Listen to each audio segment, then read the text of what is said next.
नमस्कार, स्वागत है आप सभी का DTW24 न्यूज़ में। आपके साथ मैं हूं सनी कुमार। लगातार कृषि बिल को लेकर पूरे देश में विरोध हो रहा है, खास करके बिहार में, चाहे राजद हो, जाप हो या फिर तमाम राजनीतिक दल हैं जो कि नए कृषि बिल के विरोध में प्रदर्शन कर रहे हैं, आंदोलन कर रहे हैं। लेकिन इसी कड़ी में राष्ट्रीय किसान सम्मान पार्टी के राष्ट्रीय अध्यक्ष राम स्वरूप प्रसाद यादव ने अपनी बात रखी है और एक वीडियो जारी कर कहा है कि एक और जहाँ पे सरकार कहती है कि नया कृषि बिल जनता के हित में है, किसान के हित में है, लेकिन बात वहीं विपक्ष की जाए तो विपक्ष का कहना है कि नया कृषि बिल किसानों के हित में नहीं है। जबकि मुद्दा क्या है चर्चा करने का, इस पर किसी का ध्यान नहीं है। क्या कुछ कह रहे राम स्वरूप प्रसाद यादव, आए देखते हैं अपने इस वीडियो में। किसान भाइयों नमस्कार, प्रणाम।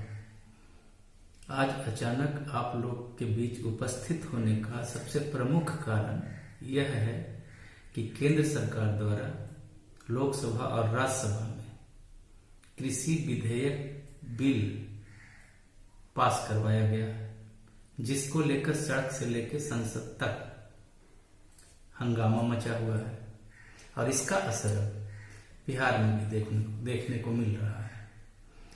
देश के प्रधानमंत्री और बिहार के मुख्यमंत्री महोदय ने साफ तौर पर स्पष्ट शब्दों में कहा है कि इससे किसानों को आजादी मिलेगी और किसानों को आर्थिक लाभ होगा, जबकि महागठबंधन के नेताओं ने इसका पुरजोर विरोध किया है। उन लोगों का मानना है कि इससे किसान बड़े बड़े कंपनियों के हाथ में बंध जाएंगे और इससे किसानों को आर्थिक नुकसान होगा। अब वास्तविकता क्या है, इसको समझना हम किसानों के लिए बहुत ही जरूरी है। इस विधेयक को आने से पहले भी हम किसानों का शोषण बिचौलियों द्वारा होता रहा और इस विधेयक के आने के बाद भी, लागू होने के बाद भी बिचौलियों द्वारा हम किसानों का शोषण होता रहेगा। अंतर सिर्फ इतना है कि पहले बाजार जो था वो उसका दायरा सीमित था, अब उसका दायरा व्यापक हो जाएगा। स्टॉक करने का लिमिट था, वो लिमिट अब समाप्त कर दिया गया है, अनलिमिट हो जाएगा। बस इतना ही सी बात है। और इसको लेकर के देश में, खास करके बिहार में चुनाव है, ऐसा माहौल बनाने का प्रयास हो रहा है जिससे हम किसान आपस में दो गुट में बंट जाएं। लेकिन हम लोग को सावधान रहना होगा। और जहां तक समर्थन मूल्य की बात है, तो मैं आप सबको याद दिलाना चाहता हूं कि 1970 में गेहूं का समर्थन मूल्य 76 रुपया प्रति क्विंटल था और उस समय सरकारी कर्मचारियों का न्यूनतम वेतन उसी समर्थन मूल्य के आसपास था। और आज 2020 आते आते गेहूं का समर्थन मूल्य 1900 रुपया से ज्यादा प्रति क्विंटल हो गया है, यानी 25-26 गुना की वृद्धि हुई है। और कर्मचारियों की आय में 140 गुना की वृद्धि हुई है। ये जो इतना बड़ा गैप है इन 50 सालों में हुआ, इसका जिम्मेवार कौन है? कैसे हमारा आय में मात्र 25 गुना की वृद्धि और कर्मचारियों की आय में 140 गुना की वृद्धि, जबकि 1970 में दोनों की आय बराबर था। अगर 1970 से ही जैसे जैसे कर्मचारियों की आय में, न्यूनतम आय में वृद्धि की गई थी, ठीक उसी प्रकार खाद्यान्न के दामों के समर्थन मूल्य में भी उसी प्रकार वृद्धि की जाती, तो आज हम किसानों की आर्थिक स्थिति इतनी बुरी नहीं होती।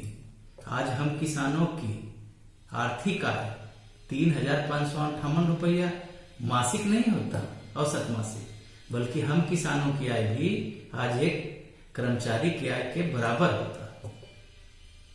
अब इतना बड़ा खाई, कहां 25 गुना और कहां 140 गुना, 115 गुना का डिफरेंस, इसका जिम्मेवार कौन है? कौन हम किसानों को इतना पीछे ढकेल दिया है? आज बहस का मुद्दा होना चाहिए, तो ये मुद्दा होना चाहिए कि कैसे इन तमाम किसानों को कर्मचारियों की न्यूनतम आय के बराबर इनके आय को किया जाए। आज बहस का मुद्दा ये बनना चाहिए। लेकिन आज बहस किस मुद्दा पे हो रहा है? एनडीए की सरकार कहती है कि इससे किसानों को काफी लाभ होगा, और महागठबंधन के विपक्षी लोग कहते हैं कि इससे किसानों को काफी नुकसान होगा। बहस का मुद्दा यह है ही नहीं। आज बहस का मुद्दा यह होना चाहिए कि कैसे कर्मचारियों की न्यूनतम वेतन के बराबर किसानों की आय को किया जाए। आज बहस का मुद्दा यह होना चाहिए। इसलिए मैं तमाम बिहार के किसान भाइयों से अपील करना चाहता हूं कि आप वोट जरूर करें, लेकिन सोच समझ कर उसी पार्टी को वोट करें जो वास्तव में किसानों के हितैषी हो।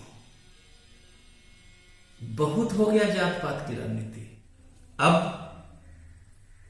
किसान अपने आप में एक जाति है, ये संकल्प ले लें। अब सारे किसान चट्टान की भांति एकजुट हो जाएं और किसी के बहकावे में आकर आपस में टूटे फूटे नहीं। जय हिंद, जय भारत।